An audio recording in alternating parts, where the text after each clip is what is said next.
Assalamualaikum warahmatullahi wabarakatuh. Kami dari kelompok 6 akan mempresentasikan tentang manajemen gizi terhadap penderita stunting. Sebelumnya saya akan memperkenalkan anggota dari kelompok 6. Next.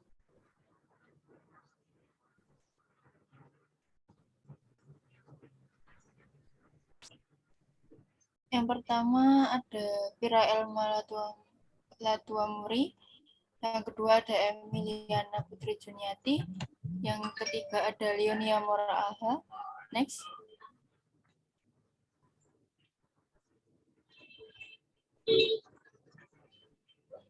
Yang keempat ada Revi Mariska Diana Putri, yang kelima ada Justina Novitawea, yang terakhir saya sendiri, Sherlina Vitarmanto. Selanjutnya akan dilanjutkan oleh pembaca materi Revi Mariska.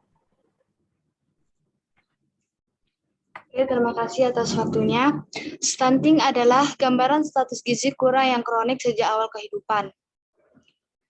Gizi merupakan faktor penting yang bertujuan membangun sumber daya manusia yang berkualitas. Berbagai penelitian yang telah dilakukan mengungkapkan bahwa kekurangan gizi, terutama pada usia dini, akan berdampak pada pertumbuhan dan perkembangan anak. Anak yang kekurangan gizi akan bertumbuh kurus, kecil, dan pendek. Gizi kurang juga akan berdampak pada rendahnya kemampuan kognitif dan intelektual pada anak, serta berpengaruh terhadap menurunnya produktivitas anak. Balita pendek atau stunting merupakan suatu kondisi gagal tumbuh pada balita, bayi di bawah 5 tahun, akibat kekurangan gizi kronis sehingga anak terlalu pendek untuk usianya. Kekurangan gizi pada stunting dapat terjadi sejak bayi masih di dalam kandungan dan pada masa awal setelah bayi lahir. Saat ini, penurunan prevalensi balita stunting menjadi salah satu prioritas pembangunan nasional yang tercantum di dalam sasaran pokok rencana pembangunan jangka menengah tahun 2015 sampai 2019. Berdasarkan data dari World Health Organization, pada tahun 2017, sebanyak 22,2% atau sekitar 150,8 juta balita di dunia mengalami stunting dan lebih dari setengah balita stunting tersebut berasal dari Asia, sebanyak 55%. Indonesia merupakan negara dengan prevalensi stunting kelima terbesar di dunia. Rata-rata prevalensi balita stunting di Indonesia tahun 2005 sampai 2017 adalah 36,4%. Menurut Rekerdas tahun 2013, gambaran kasus balita stunting di Provinsi Lampung masih berada di atas rata-rata nasional yaitu 42,64%.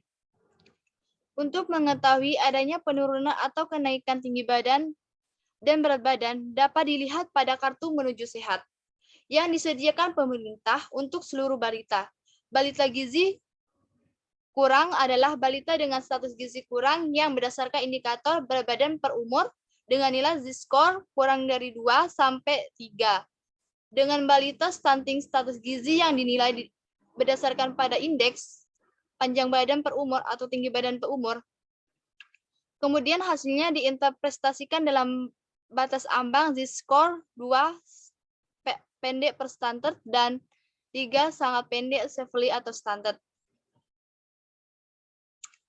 Balita yang mengalami stunting akan memiliki tingkat kecerdasan yang tidak maksimal, menjadi anak lebih rentan terhadap penyakit dan mempengaruhi produktivitas di masa depan. Pada akhirnya, secara luas, stunting dapat menghambat pertumbuhan perekonomian, meningkatkan kemiskinan, dan memperbesar ketimpangan di Indonesia. Penyebab stunting merupakan faktor multidimensi yang tidak hanya disebabkan oleh faktor gizi buruk yang dialami oleh ibu hamil maupun anak balita. Beberapa faktor yang dapat menyebab stunting diantaranya yaitu praktik pengasuhan yang kurang baik, terbatasnya layanan kesehatan termasuk layanan antenatal care atau pelayanan kesehatan untuk ibu selama masa kehamilan, postnatal care, dan pembelajaran dini yang berkualitas, masih kurangnya akses rumah tangga atau keluarga ke makanan gizi, serta kurangnya akses ke air bersih dan sanitasi. Pada kasus ini, pasien balita dengan gizi kurang dan stunting perlu dilakukan penata laksanaan yang lebih menyeluruh dan hal kuratif promotif, dan preventif, serta tidak hanya melibatkan pasien dalam upaya penatalaksanaan, juga dibutuhkan peran serta keluarga untuk mencapai tujuan terapi semaksimal mungkin. Diagnostik holistik awal pada pasien terdiri dari 4 aspek. Aspek personal yaitu alasan kedatangan, berat badan dan tinggi badan tidak sesuai usia dan pertumbuhan, kekhawatiran, penyakit menimbulkan kecacatan di kemudian hari, harapan, kondisi kesehatan membaik dan dapat mengonsumsi asupan gizi seimbang. Aspek klinis awal yaitu stunting menurut indikator panjang badan per umur ICD 10 sampai E45 dan gizi kurang menurut indikator berat badan per umur ICD 10 sampai E44 1. Aspek ketiga, resiko internal yaitu kebiasaan mengonsumsi makanan yang tidak sesuai anjuran gizi seimbang, tidak mencuci tangan, tidak menggunting kuku, dan bermain di tempat kotor. Aspek keempat, resiko eksternal yaitu kurangnya ekonomi keluarga dan lingkungan padat penduduk, kurangnya dukungan dari suami pada ibu pasien, serta pengetahuan ibu yang kurang mengenai pola asuh anak. Tumbuh kembang anak sesuai umur, kebutuhan gizi anak, manajemen malnutrisi, pemberian ASI dan empasi, suplementasi dan fortifikasi makanan, pencegahan infeksi dan perilaku mencuci tangan dengan sabun. Berdasarkan diagnosis holistik awal tersebut diketahui derajat fungsional 1 yaitu dapat melakukan pekerjaan seperti sebelum sakit. Praktik pengasuhan yang tidak baik berhubung dengan kurangnya pengetahuan masyarakat tentang kesehatan dan gizi sebelum dan pada masa kehamilan. Kondisi kesehatan dan gizi ibu sebelum dan saat kehamilan serta setelah persalinan mempengaruhi pertumbuhan janin dan risiko terjadinya stunting. Janin yang bertumbuh dalam kandungan ibu mengalami kekurangan gizi kronis akan beradaptasi dengan lingkungannya. Penyesuaian pertumbuhan yang tidak optimal atau retardasi yang dikenal dengan istilah intraurin retardation berdasarkan hasil anamnesis selama kehamilan, berat badan bertambah 7 kg. Kenaikan ideal 11,5 sampai 16 kg. Jarak kehamilan ibu dengan anak sebelumnya juga hanya 10 bulan, yang berarti jaraknya terlalu dekat. Hal tersebut berhubungan dengan faktor ibu yang mempengaruhi terjadinya stunting, yaitu postur tubuh ibu pendek, jarak kehamilan yang terlalu dekat, ibu masih remaja, serta karena itu gagalnya pemberian air susu ibu atau ASI eksklusif dan proses penyapihan dini pada anak menjadi salah satu terjadinya stunting. Ibu hamil dengan anemia berisiko 1,76 kali lebih tinggi untuk melahirkan anak dengan stunting. Kementerian Kesehatan Republik Indonesia tahun 2016 menyatakan sebanyak 48,6% ibu hamil menderita anemia, sehingga 5 dari 10 ibu hamil di Indonesia berpotensi melahirkan anak stunting. Pemerintah saat ini mengupayakan perbaikan layanan kesehatan yang dapat dijangkau oleh seluruh masyarakat dengan melibatkan kerjasama lintas sektor. Dengan pelayanan kesehatan yang baik, pemerintah juga menargetkan imunisasi dasar lengkap serta imunisasi lanjutan DBT, HB, HBI, dan campak MR pada setiap balita sehingga menurunkan angka penyakit infeksi yang memperberat kondisi stunting. Kondisi sosial ekonomi dan sanitasi tempat tinggal juga berkaitan dengan tingginya angka stunting. Kondisi ekonomi erat kaitannya dengan kemampuan dalam memenuhi asupan gizi dan pelayanan kesehatan untuk ibu hamil dan balita. Sedangkan dampak jangka pendek dari stunting antara lain dari sisi kesehatan yaitu pertama, perawakan dewasa yang pendek, kedua, peningkatan obesitas dan komorbid yang berhubungan, ketiga, penurunan learning capacity unit sifat potensial, serta dari sisi ekonomi yaitu penurunan kapasitas kerja dan produktivitas kerja.